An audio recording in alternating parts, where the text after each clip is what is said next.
പടക്കളം, echo എന്നീ സിനിമകളുടെ വമ്പൻ വിജയത്തോടെ മലയാളത്തിലെ യുവതാരങ്ങളിൽ മുന്നിട്ട് നിൽക്കുന്ന നടനാണ് സന്ദീപ്. രണ്ട് ചിത്രങ്ങളിലെയും നടന്റെ പ്രകടനം ഏറെ ശ്രദ്ധിക്കപ്പെട്ടിരുന്നു.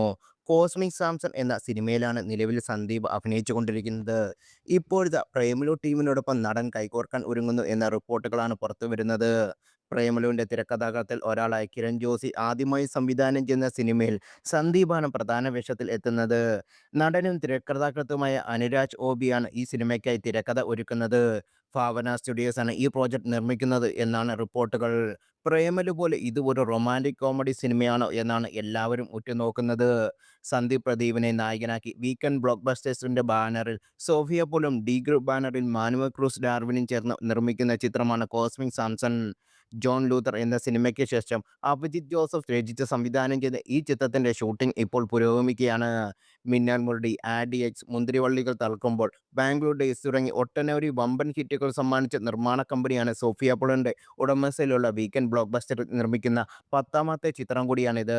2026 പകുതിയോടെ ചിത്രം തിയേറ്ററിൽ എത്താനാണ് പ്ലാൻ ചെയ്യുന്നത്. മുകേഷ്, മിയ ജോർജ്, അൽതാഫ് സലീം, അൽഫോൺസ് പുത്രം, അനുരാജ് ഓബി എന്നിവരും പ്രധാന പുതുമുഖങ്ങളായ ചിത്രത്തിൽ മറ്റ് താരങ്ങൾ. സൂപ്പർ ഹിറ്റായ പടക്കളം, എക്കോ എന്നീ ചിത്രങ്ങൾക്ക് ശേഷം സന്ദീപ് നായകനായി എത്തുന്ന ചിത്രം കൂടിയാണ് ഇത്.